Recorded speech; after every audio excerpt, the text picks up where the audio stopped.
building supplies, the green and whites of Yeovil Town. As both sides make their way onto the field, Yeovil in their traditional home kit and Oldham in navy blue. Good header by Kieran McGuckin. Sonny Blu Lo-Everton advances past. He's on the edge of the barrier. He twists and turns. He gets the ball back. He gets a shot away. Good save down to his right by Matt Hudson. First shot in anger of the day goes to Yeovil Town, and it was a good shot by Sonny Blu Lo-Everton and an equally good save. Mark Cooper waving his arms to beckon his charges forward. Instead, one will go square to Kite, and then here's Don Bernard.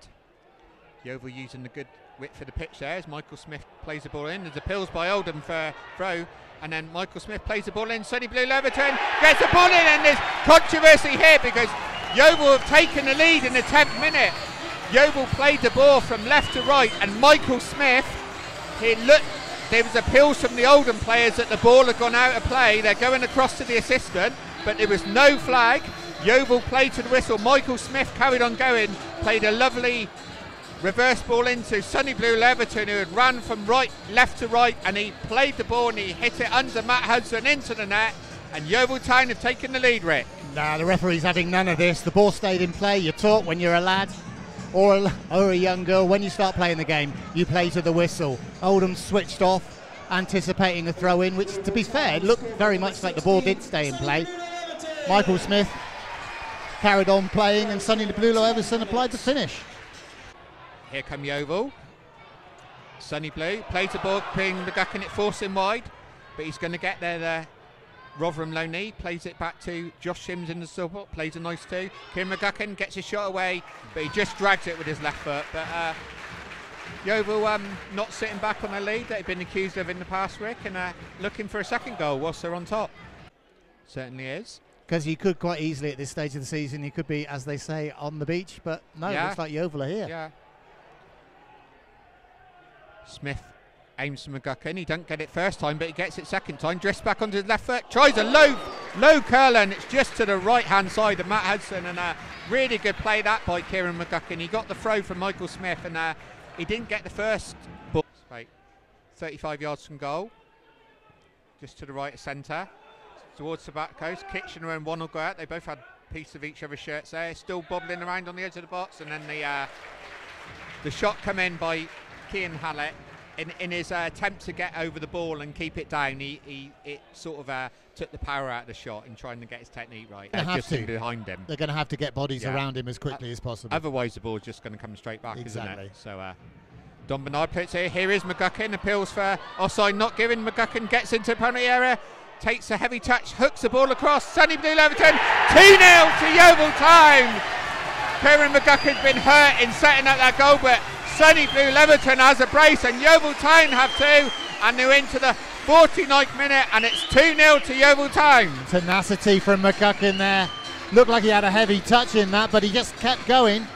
Got the ball back before it crossed the byline, and Sonny Blu Lo-Everton tapping it into an unguarded net. I don't think Oldham are very happy. It looked like there was an offside potentially in the build-up to that, but it's not been given, and Yeovil are two to the good. We were only saying about how McGuckin is playing up front on his own, but he's been supported by the offensive two just in behind him of Sonny Blu Lo-Everton and Josh Sims, taking it with both hands at the moment, and looks a good player. He certainly does that. Yeovil just looking to play out of defence now. That's Here's a good McGuckin. ball. He's got Sims ahead of him. It's 2-on-2. Kieran McGuckin advancing, takes it to the left, checks back inside. Gets a shot away, it's fumbled, and then Sims gets the ball. He's having his shirt pulled. Here's McGuckin again.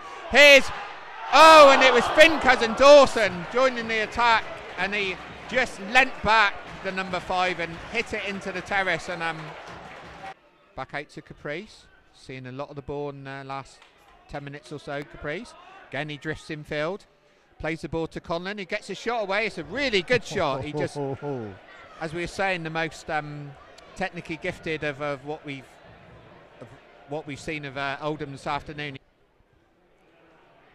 Greenslade up rather than forward. Sims tries to win the second header. There's an unfortunate slip by Jake Wannell. Lets Mike Fondop get the ball. He's advancing. He checks back inside. Gets a shot away, but it's too much elevation on it.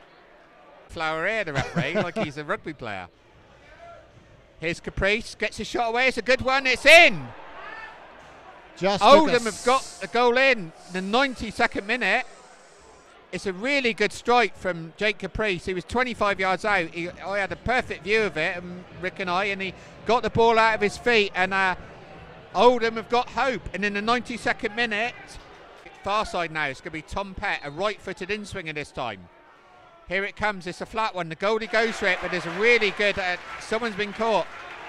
In fact, there goes the final whistle, and Yeovil Town have beaten Oldham Athletic by 2-1. 2 goals by Sonny Blu Lo-Everton in the 10th minute and 48th minute, and then what just turned out to be a consolation by Jake Caprice for Oldham in the 93rd minute, made for a nervy last 3 or 4 minutes of injury time, but in the end it's 3 points to the Glovers, and it's finished Yeovil Town 2, Oldham Athletic 1. Give your friends and colleagues the VIP treatment at Hewish Park. Book your very own matchday private hospitality box for up to 10 guests. Visit ytfc.net for details.